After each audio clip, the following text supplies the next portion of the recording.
பாத்தியா, நான் அப்பவே சொன்னேன்ல இவனுங்க நம்ம சுத்தல்ல விடுறானுங்கன்னு. இவனுங்கள ஏய் போடா.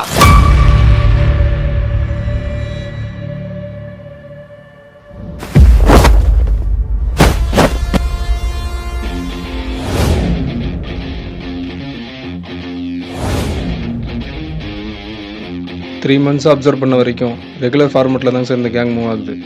பட் சம்திங் ஏதோ பெருசாக நடக்குது. என்னன்னு சரியாக தெரில சார். நீங்கள் சொன்ன மாதிரி இன்னும் அவங்கள ஃபாலோ பண்ணிட்டு தாங்க சார் இருக்கும்.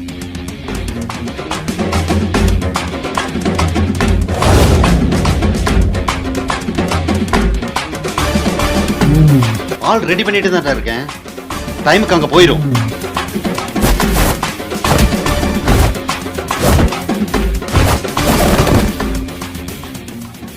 இன்னைக்கு பையன் செம்ம டென்ஷன் இருந்தான் போல. நோட் பண்ணியா நீ? நானும் நோட் பண்ணேன்.